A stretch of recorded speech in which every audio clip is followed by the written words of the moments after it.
अगर मैं आपसे पूछूं कि 26 जनवरी क्यों मनाया जाता है, तो ज्यादातर लोग कहेंगे क्योंकि उस दिन भारत का संविधान लागू हुआ था। और ये जवाब गलत नहीं है, लेकिन पूरा सच भी नहीं है। क्योंकि 26 जनवरी सिर्फ एक तारीख नहीं है, ये उस वक्त की याद है जब भारत ने पहली बार खुद से कहा था, अब बहुत हो चुका। आज हम स्कूलों में झंडा फहराते हैं, देशभक्ति के गाने बजते हैं, टीवी पर परेड चलती है और शाम तक हम अपनी रोजमर्रा की जिंदगी में लौट आते हैं। लेकिन बहुत कम लोग जानते हैं कि 26 जनवरी एक दिन में पैदा नहीं हुआ था। ये दिन सालों की बेइज्जती, दशकों की गुलामी और अनगिनत कुर्बानियों से बना है। आज से करीब 100 साल पहले भारत आजाद नहीं था। ये देश अंग्रेजों के लिए घर नहीं, कमाई का साधन था। कानून अंग्रेजों के थे, फैसले अंग्रेजों के थे और न्याय वो सिर्फ किताबों में था। भारतीय अपने ही देश में मेहमान थे। अगर कोई अंग्रेज किसी भारतीय को मारे तो उसे अपराध नहीं माना जाता था, लेकिन अगर कोई भारतीय सवाल पूछ ले तो उसे राजद्रोही कहा जाता था। यही वो समय था जब आजादी का मतलब सिर्फ अंग्रेजों को भगाना नहीं था, आजादी का मतलब था अपनी इज्जत वापस पाना। 1919 जलियांवाला बाग। उस दिन भारत ने समझ लिया था कि अंग्रेज यहां न्याय देने नहीं आए हैं। उस गोलीबारी ने सिर्फ लोगों को नहीं मारा, उसने अंग्रेजी शासन की नैतिकता को भी दफना दिया। इसके बाद देश भर में एक सवाल गूंजने लगा, क्या हम हमेशा दूसरों के बनाए कानूनों के नीचे जीते रहेंगे? 1927 में अंग्रेजों ने साइमन कमीशन भेजा। उस कमीशन में एक भी भारतीय नहीं था। मतलब साफ था, भारत का भविष्य भी अंग्रेज तय करेंगे। और यहीं से सब्र टूटने लगा। लाल लाजपत राय सड़कों पर उतरे, लाठी चली और एक दिन वो शहीद हो गए। देश ने देखा कि शांत विरोध का जवाब लाठियों से दिया जा रहा है। धीरे धीरे एक बात साफ हो रही थी, अंग्रेज भारत को आजादी नहीं देंगे, उसे छीननी पड़ेगी। इसी माहौल में 1929 के आखिर में भारतीय राष्ट्रीय कांग्रेस लाहौर में इकट्ठा हुई। देश थक चुका था डोमिनियन स्टेटस जैसे आधे अधूरे वादों से। अब मांग पूरी आजादी की थी। और फिर एक ऐतिहासिक फैसला लिया गया। कांग्रेस ने घोषणा की, भारत अब पूर्ण स्वराज चाहता है और इसके लिए एक तारीख चुनी गई, 26 जनवरी 1930। उस दिन किसी संविधान की बात नहीं थी।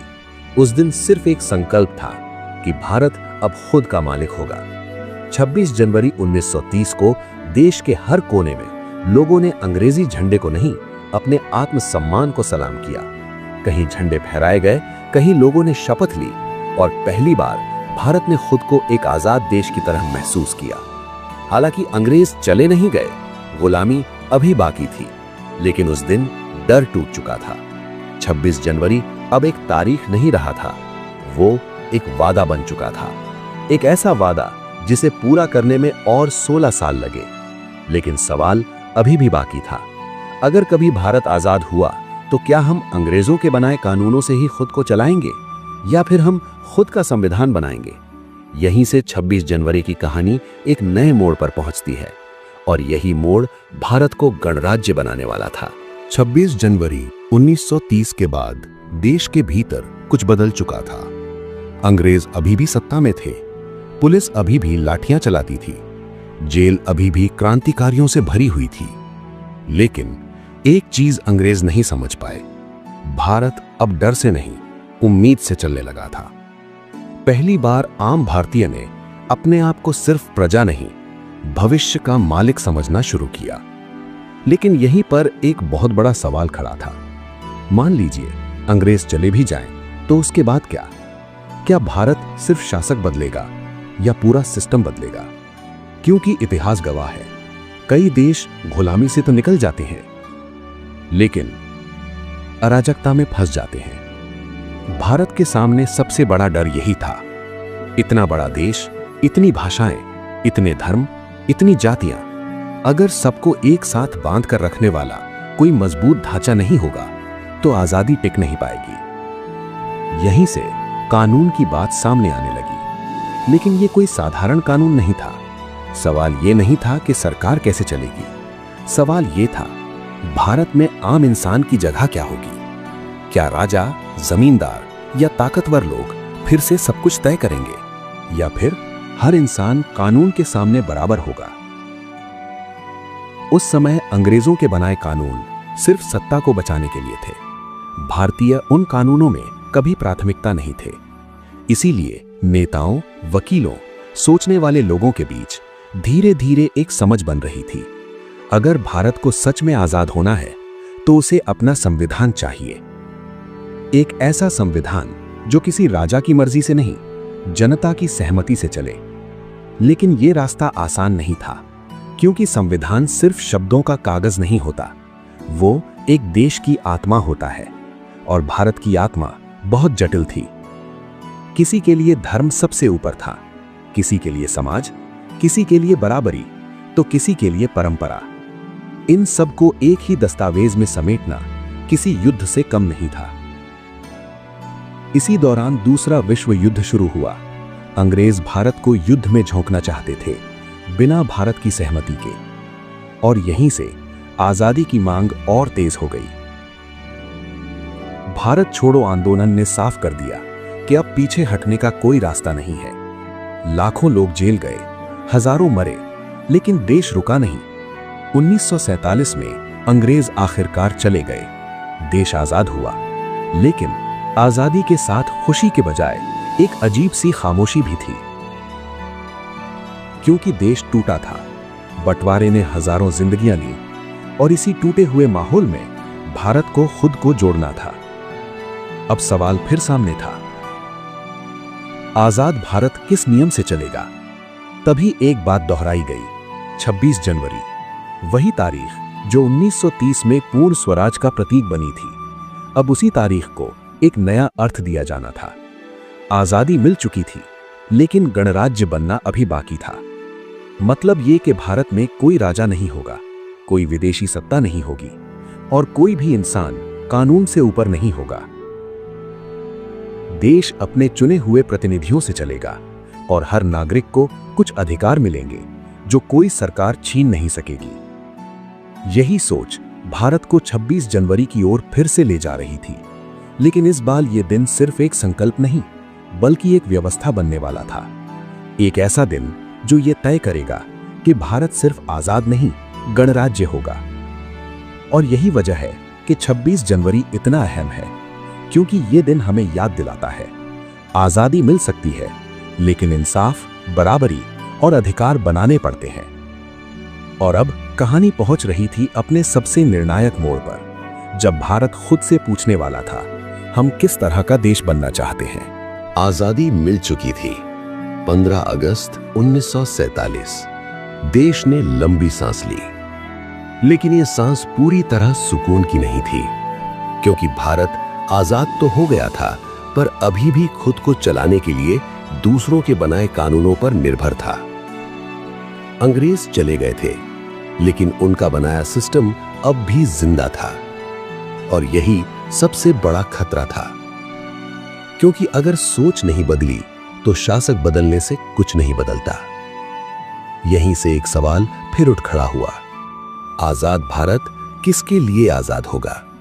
सिर्फ नेताओं के लिए, सिर्फ ताकतवर लोगों के लिए, या उस आम इंसान के लिए जिसने सबसे ज्यादा कुर्बानी दी थी?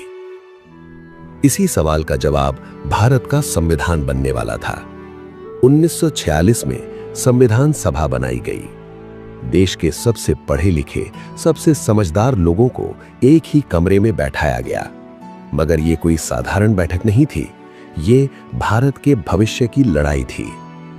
किसी ने कहा देश को मजबूत केंद्र चाहिए, किसी ने कहा राज्यों को ज्यादा ताकत मिलनी चाहिए, किसी के लिए धर्म जरूरी था तो किसी के लिए बराबरी।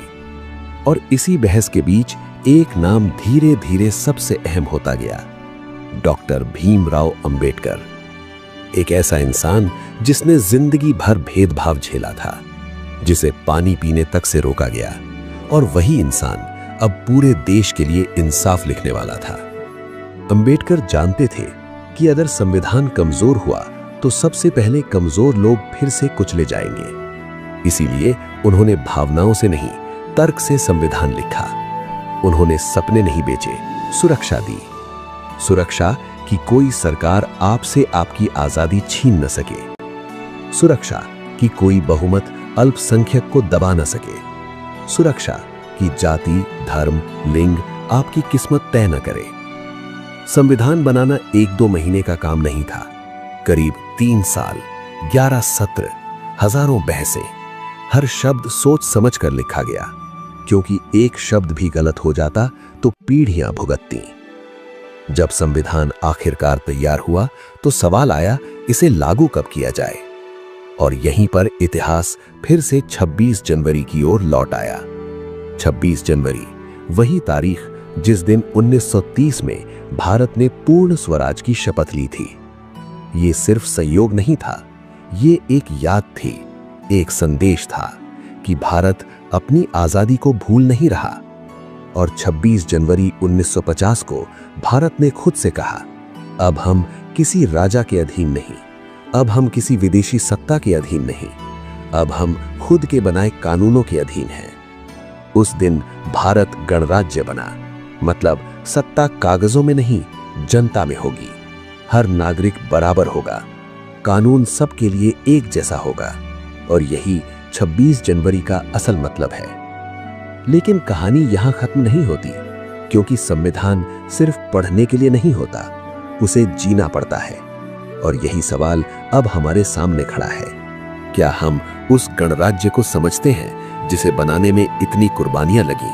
हर साल 26 जनवरी आता है, झंडे फहराए जाते हैं, परेड होती है, देशभक्ति के गाने बजते हैं। एक दिन के लिए पूरा देश तिरंगे में रंग जाता है। लेकिन अगले दिन क्या संविधान फिर से अलमारी में बंद हो जाता है? क्योंकि 26 जनवरी सिर्फ उत्सव का दिन नहीं है, ये एक याद दिलाने वाला दिन है। याद कि आजादी अपने आप में पूरी नहीं होती, याद कि लोकतंत्र सिर्फ वोट डालने से जिंदा नहीं रहता। लोकतंत्र तब जिंदा रहता है जब हर नागरिक अपने अधिकारों को समझे और अपने कर्तव्यों को निभाए। संविधान किसी सरकार को सबसे ऊपर नहीं रखता, वो नागरिक को सबसे ऊपर रखता है। वो कहता है, कोई भी नेता कानून से बड़ा नहीं, कोई भी कुर्सी इंसाफ से ऊपर नहीं, और कोई भी भीड़ सच से ज्यादा ताकतवर नहीं। लेकिन सवाल ये है, क्या हम अपने संविधान को जानते भी हैं? क्या हमें पता है हमारे अधिकार क्या हैं? या फिर हमने संविधान को सिर्फ किताब समझ लिया है? आज जब किसी के साथ अन्याय होता है तो हम अक्सर चुप रह जाते हैं, कहते हैं हम क्या कर सकते हैं। लेकिन संविधान कहता है तुम सब कुछ कर सकते हो, अगर तुम जागरूक हो, अगर तुम सवाल पूछते हो, अगर तुम चुप नहीं रहते। 26 जनवरी हमें यही सिखाता है कि भारत राजाओं का देश नहीं, भारत डर से चलने वाला देश नहीं, भारत एक विचार है, एक समझौता है लाखों कुर्बानियों का, उन लोगों का जिन्होंने बिना संविधान देखे उस पर भरोसा किया, जिन्होंने सोचा शायद हम न देखें, लेकिन आने वाली पीढ़ियां एक बेहतर भारत देखेंगी। आज वो जिम्मेदारी हमारी है कि हम 26 जनवरी को सिर्फ छुट्टी न समझें, सिर्फ सेल्फी का दिन न बनाएं, बल्कि खुद से पूछें, क्या हम एक अच्छे नागरिक हैं? क्या हम बराबरी में विश्वास रखते हैं? क्या हम कानून का सम्मान करते हैं? क्या हम सच के साथ खड़े होते हैं जब वो मुश्किल हो? क्योंकि गणराज्य तब तक ही जिंदा है जब तक उसके नागरिक जागते हैं, और जिस दिन नागरिक सो गए उस दिन संविधान सिर्फ कागज रह जाएगा। तो इस 26 जनवरी तिरंगे को सिर्फ सलामी मत दो, उसे समझो, उसे जियो, क्योंकि भारत तब तक ही गणराज्य है जब तक हम उसे बनाकर रखते हैं। 26 जनवरी सिर्फ झंडा फहराने का दिन नहीं है। इस वीडियो को देखने के बाद एक सवाल खुद से जरूर पूछिए, क्या हम अपने संविधान को सच में समझते हैं? और कमेंट में जय हिंद जरूर लिखिए। अगर ये कहानी आपको सोचने पर मजबूर करे तो वीडियो को लाइक करें और वीडियो को अपने दोस्त और फैमिली के साथ शेयर करें। और आगे भी इसी प्रकार के वीडियो देखने के लिए कृष्णा हिस्टोरियन को सब्सक्राइब करें, क्योंकि इतिहास सिर्फ पढ़ने के लिए नहीं, समझने के लिए होता है। जय हिंद, जय भारत।